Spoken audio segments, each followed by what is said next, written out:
We've talked a little bit yesterday about technology and its role. And one of the things I think that's underappreciated is the role of the ultrasound machine in shaping the population, especially of Asia, because cheap ultrasound machines allowed for the sex-selective abortion that Professor Tsai was just talking about. And not just in China, but in South Korea, in Singapore, in India, and all of these different places, despite various laws. This is just really an incredible story that he's just shared with us. In those places where the gender ratio is 150 to 100 or 200 to 100, do those men just go without? Sometimes. But sometimes, of course, you also have abductions. And I would encourage you to check out a feature film by a fellow by the name of Li Yang. The name of the film is Blind Mountain. And it's a fictionalized story, but it tells about one of the social ills that grows out of being in a female deficit situation. So this was really an extraordinary presentation. Thank you so much for giving it to us. Now we're going to hear from Eric Fish, and many of you have already checked out his book out in front, or maybe you were like me, you bought it to read on your Kindle, and it is a terrific book.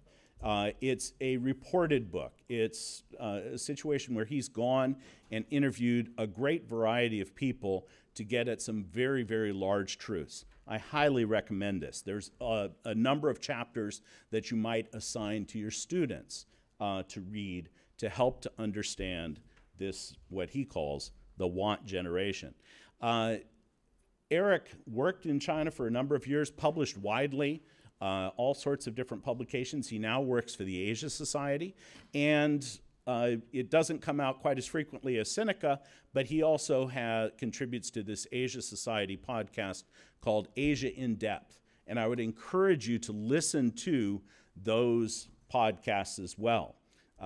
They are reported as opposed to the sort of thing that we saw yesterday, which is a live interview situation. These are much more reported podcasts, and they are terrific. Ladies, gentlemen, please welcome Eric Fish.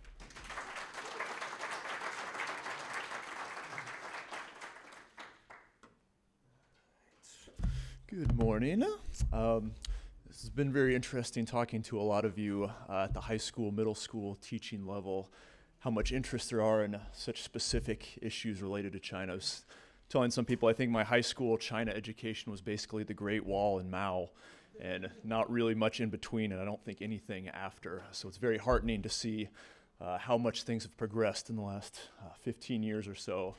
But I think one of the challenges for people like me covering China and for people like you teaching about China is that things change so quickly, and that often there are these narratives about China, there are widely held beliefs about the country that don't quite keep pace with reality that's changing very quickly.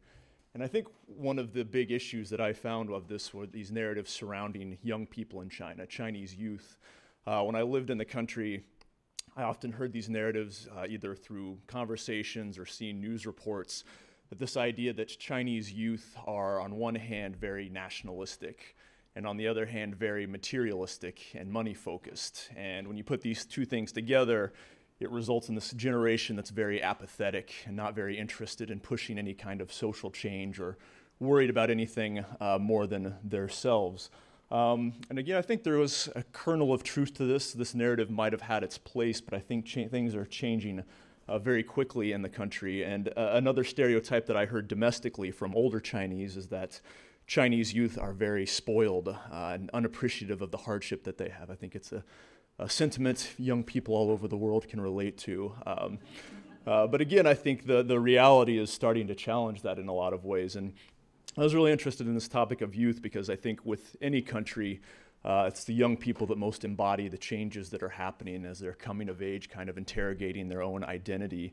And I want to start with the first thing that really got me into this topic. I moved to Nanjing 10 years ago to teach at a university, And the first couple days I was on campus, I saw scenes like this all over, where there were thousands of students in marching army fatigues kind of marching back and forth. I asked around, I found out that this is what's known as Junshun in China. And what this is every autumn, all incoming college freshmen, both boys and girls, they have to do about 2 to 3 weeks of military training where they have People's Liberation Army soldiers, sergeants, bust into college campuses, and they basically lead them around. If you've ever seen like movies on basic army training in the US, it kind of looks familiar. March back and forth, kind of stand still for long periods of time, do different team building exercises. Everybody has to be completely conformist. In addition to the clothing, guys, if they have long hair, they're supposed to get it cut. Women can't wear makeup, paint their fingernails, do anything that would set them apart from the group. And if they do step out of line, there are constant inspections for their wardrobe, their dormitories, during the drills. If anybody messes up, they get berated. They have to do push-ups, run laps, even sing songs, be humiliated in front of their fellow cadets. And I thought this was really interesting because one thing that they don't really do a whole lot of is actual practical military combat training. And China already has the world's largest standing army, which it's actually trying to reduce now. So it kind of raised the question, why? Why do they make their college freshmen do this? And I was kind of interested in the mechanics of this, so I interviewed a U.S. Army sergeant who wrote a book about basic training. And he said, yeah, the drills, the being berated if you step out of line, this is really to weed out individuals and kind of strip the individuality, like make everybody identical, march in lockstep. And in the military, this has a very practical application.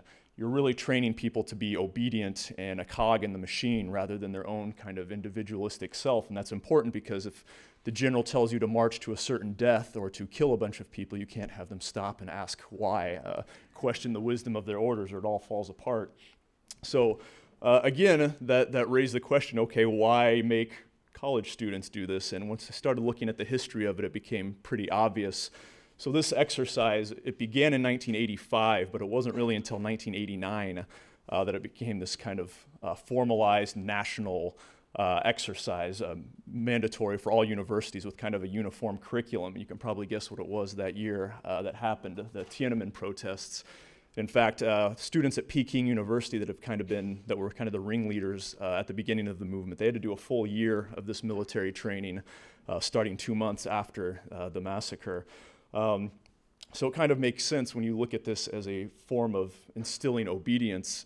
And if you look at the government's stated purpose of this, it's actually quite upfront about it. They say the purpose is to temper students' willpower, instill patriotism, collectivism, and revolutionary heroism. So they are kind of saying to kind of put them in line, be collectivist and obedient to both teachers and the state. But I thought it was kind of interesting, and a lot of people still fixate on Tiananmen, but I really think that this event was a demarcation between generations in a lot of ways. A lot of things really changed politically, economically, socially after this, and I kind of use military training as this metaphor. And this kind of embodied the image that I had of China when I studied in high school. Mao was the last thing I learned about, and seeing people march in lockstep like this, and kind of the relationship between youth and how the state wants them to act.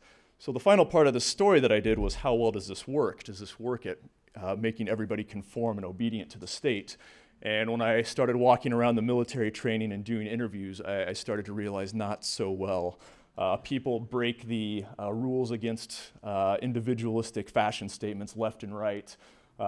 People goof off all the time in the training, and there's this picture of 2 freshmen making out that was kind of lambasted on this national state television segment. So it was really interesting, and I interviewed this PLA lieutenant that had run the military training a couple times, and I asked him about stuff like this, and he said, yeah, kids today are so open and westernized, and they're crazy. When I give them orders, they ask why, so much more than my generation did. And it was funny, he kept using this term, my generation, and he was 25 years old, talking about 18, 19-year-old kids, just a few years younger than him.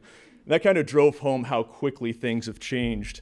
And how open and rebellious young people are becoming in a lot of ways. And if you extrapolate this out into greater Chinese society, you look at what young people are doing, there are all kinds of youth cultures and subcultures, people exploring different personal identities, sexual identities, getting into religion. There's Hell's Angels in China.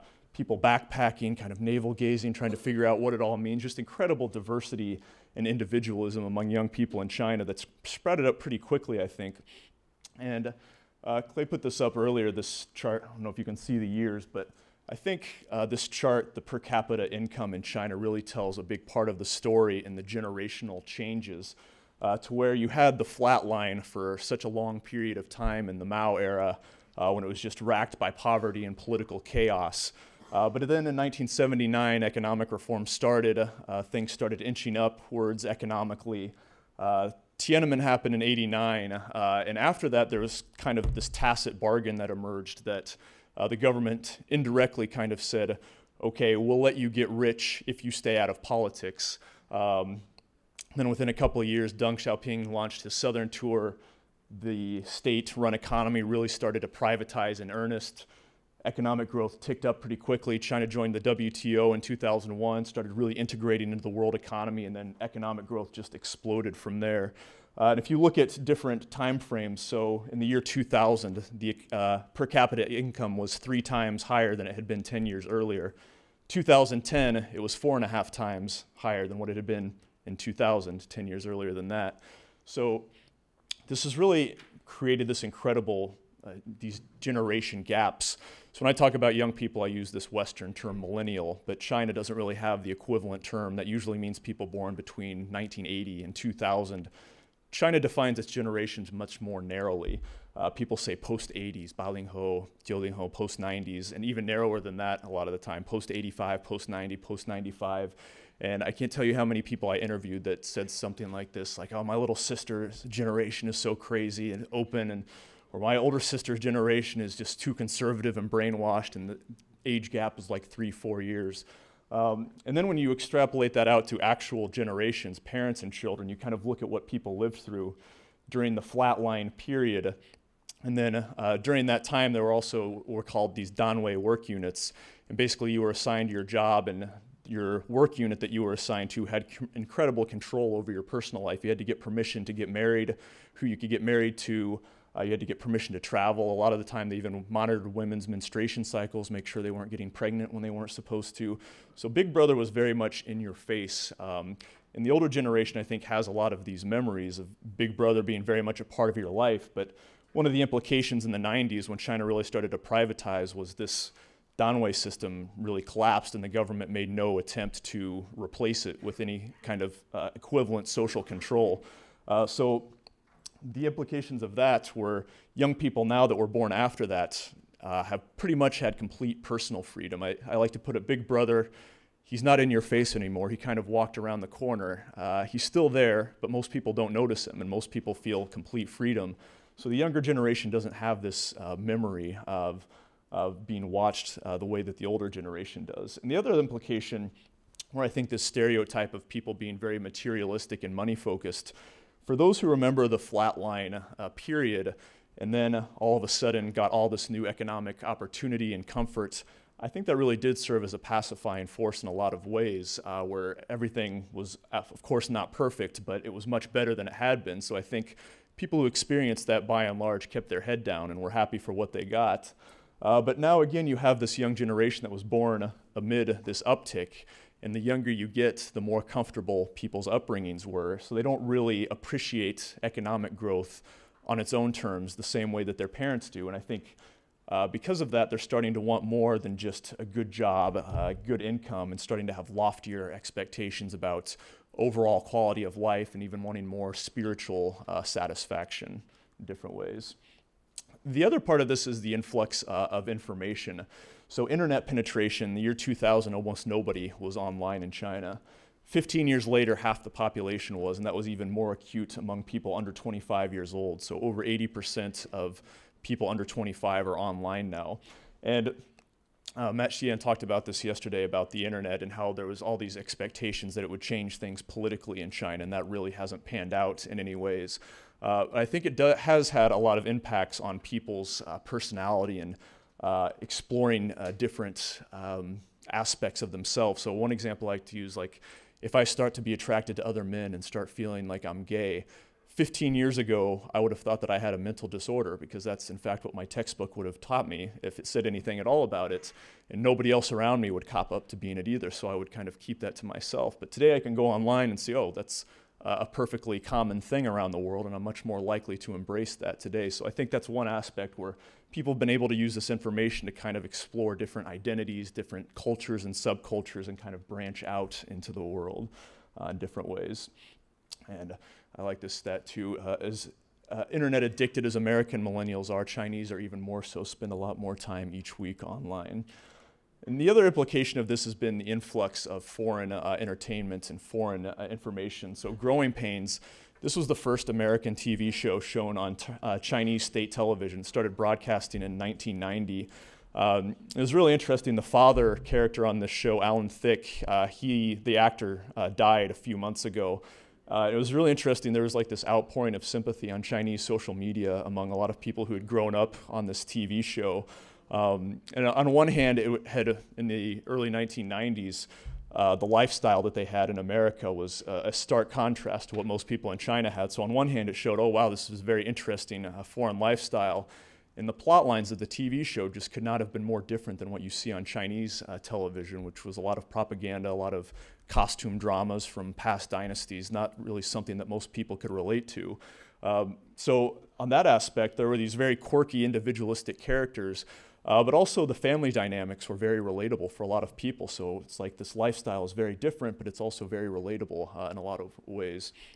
I think that really started endearing a lot of people. Fast forward today, I mean, foreign entertainment has just completely infiltrated China in every possible way.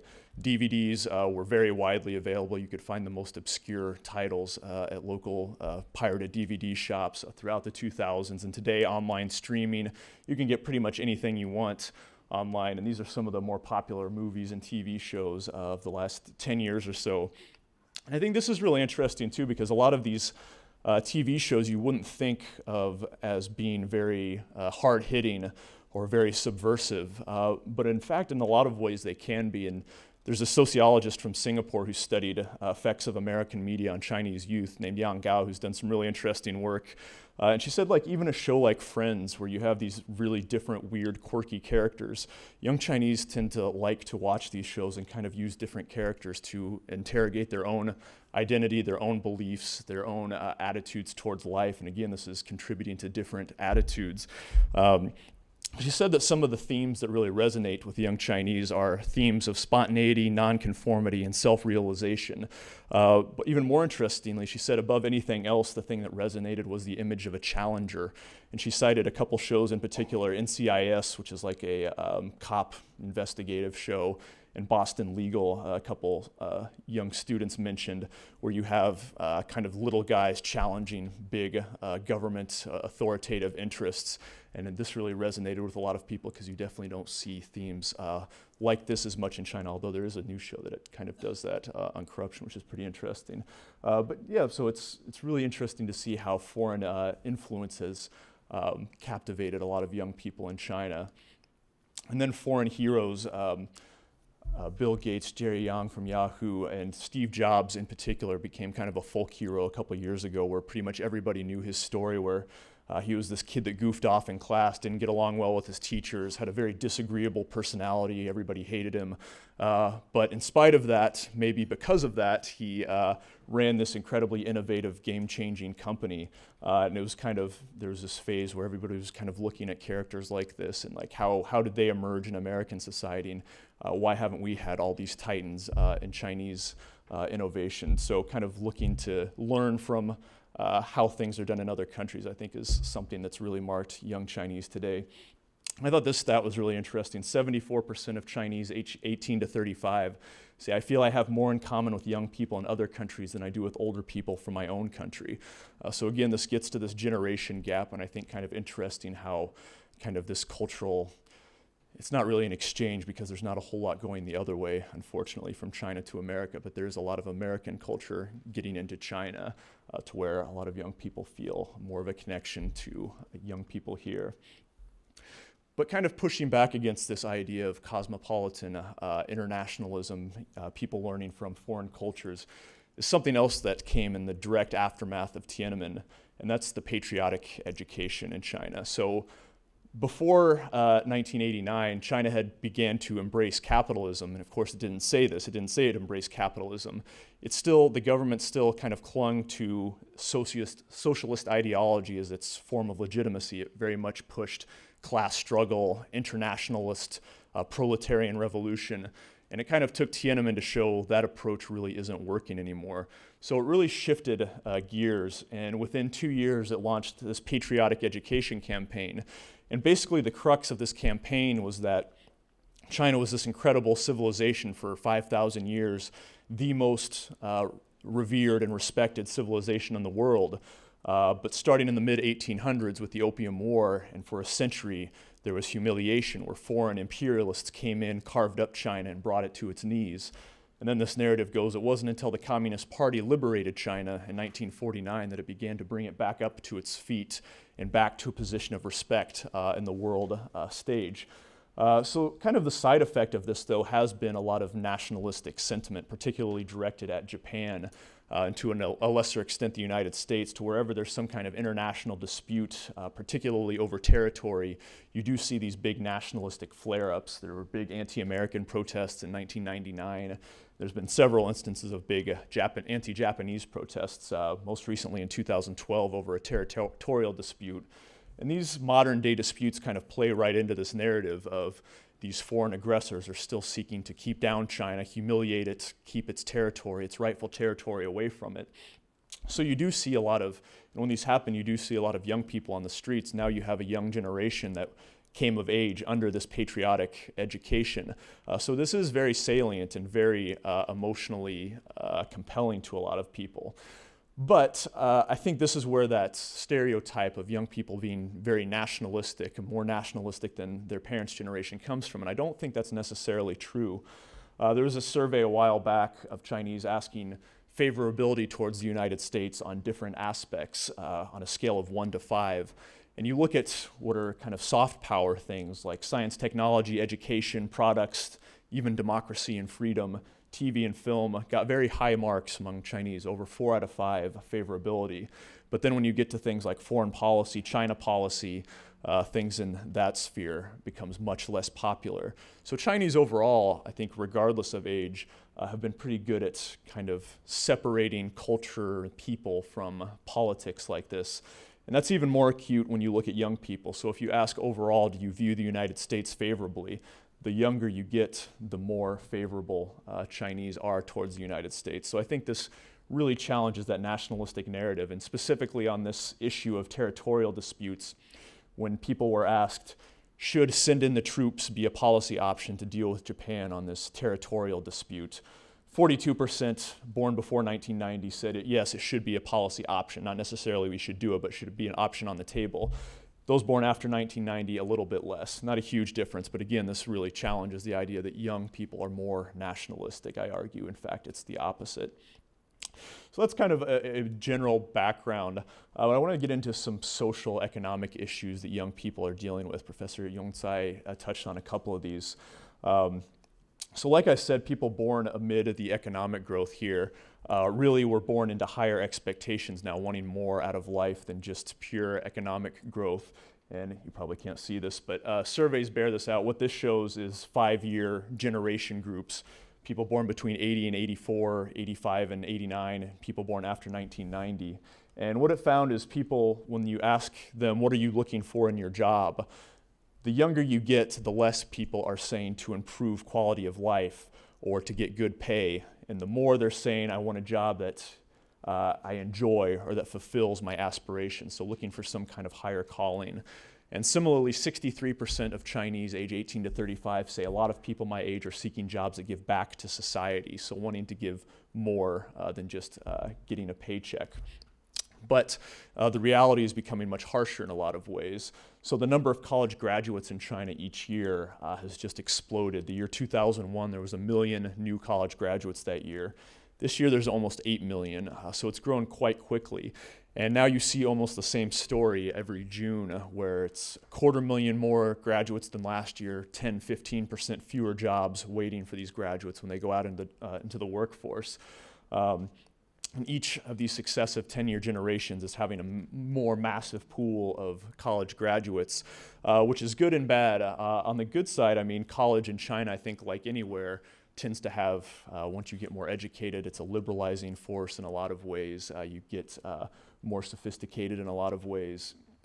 But on the other side, there is this giant job crunch that's coming with it, where you have millions of people who are basically taught, work hard, go to college, and you'll get that good white-collar job.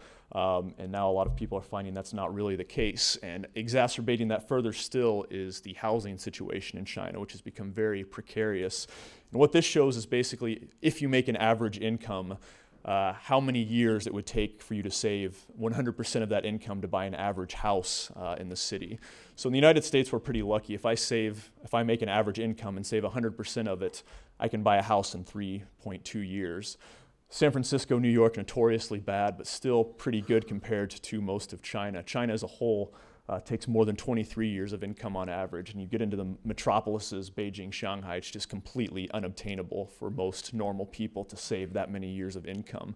And having a house in China is a big deal. It kind of signals that you've arrived to the middle class, and it can be very important on the marriage market in attracting a spouse.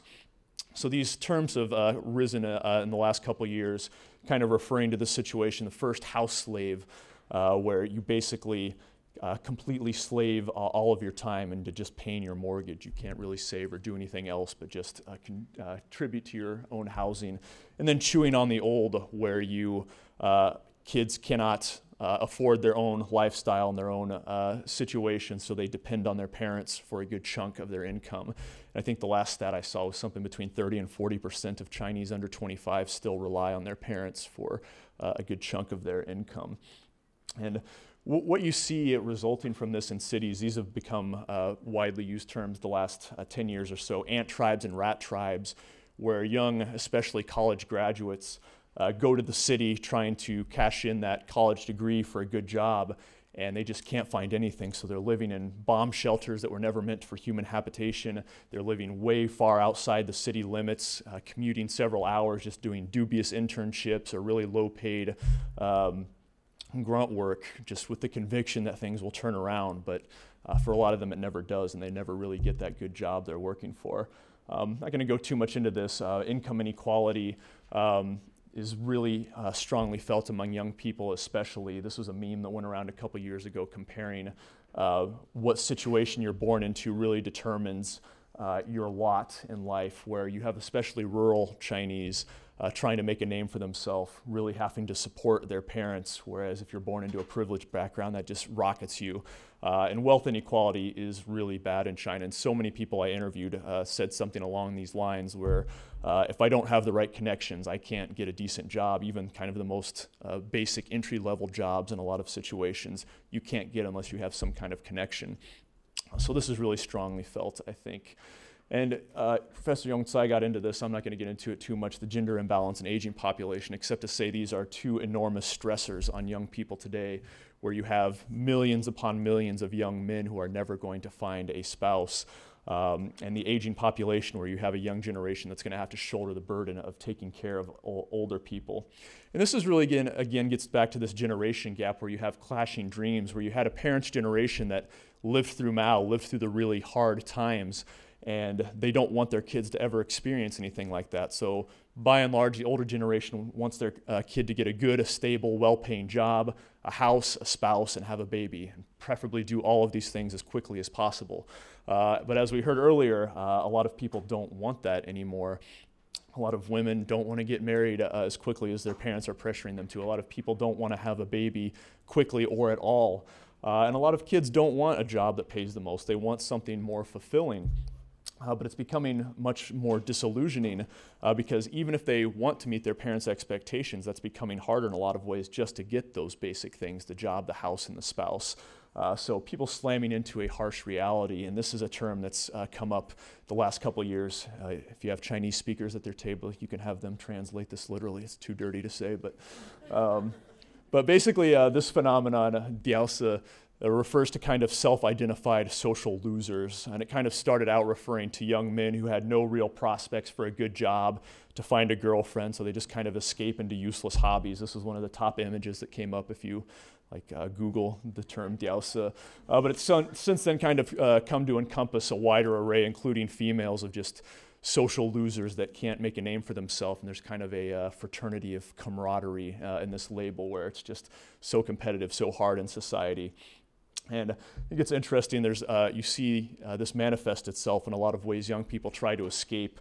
A lot of young men try to escape into like online fantasy games. There's little subcultures, like I mentioned, like cosplay. And one of my favorite examples was a few years back. There was this group of a couple dozen college graduates or dropouts that were just kind of fed up with the hyper-competitive capitalistic society.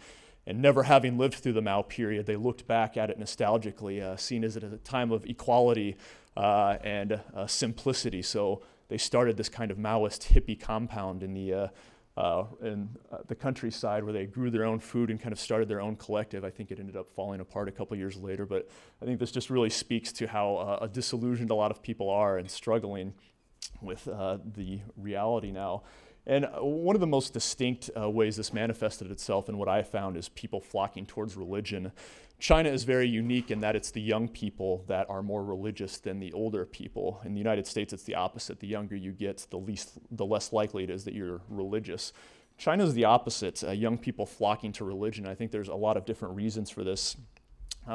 Sociologists have this term, anomie, that they use to refer to the situation where there's just such intense social change, and kind of moral guidelines have kind of been flipped on their head, and a lot of people are kind of lost and don't really know what the moral code should be, where their place in society should be. But religion gives a clear set of rules that can be very compelling. And a couple other aspects, a couple young people I interviewed who had converted to Christianity, they said, I love my parents, but they just can't understand me. So when I go to church, we call each other brother and sister, and that really feels like a family. So just it's kind of an escape from a lot of the big challenges young people deal with.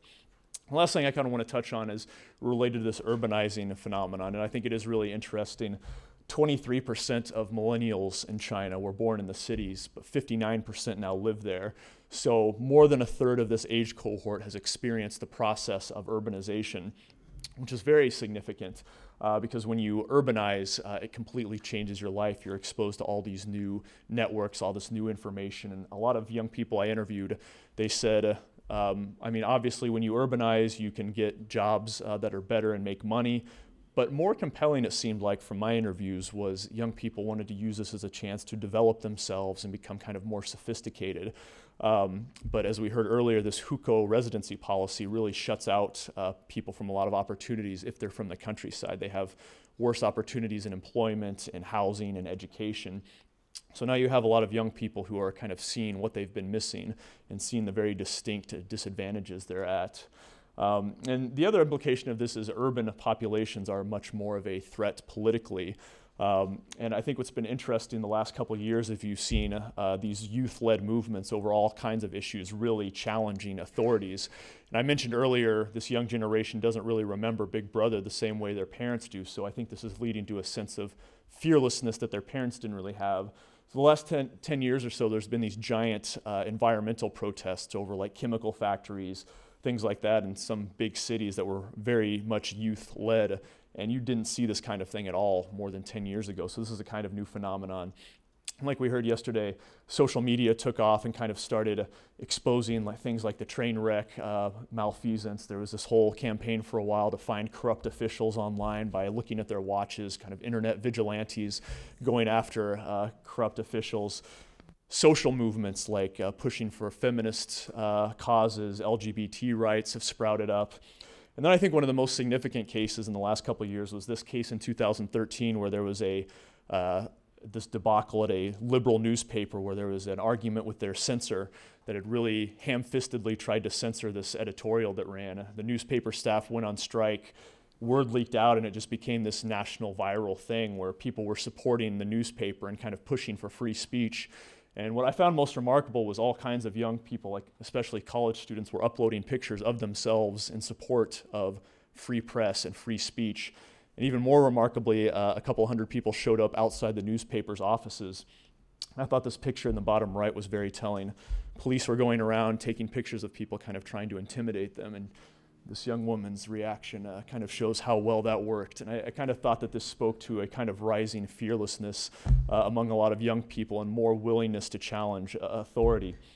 Well, what this translates to, I think, again, I do like to challenge this idea that young Chinese are too apathetic to push for any significant social change, because this is already happening.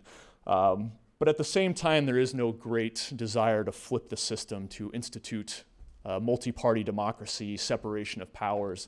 And this survey from a couple years ago of post-90s Chinese found 85% are optimistic about China's economic future, 76% optimistic about its political future. So as dire as things look in a lot of ways economically, socially, young people do tend to be very optimistic. And I think it's interesting, you saw a similar phenomenon in the United States during the financial crisis, where young people were the hardest hit first entering the workforce, and things were just very bleak.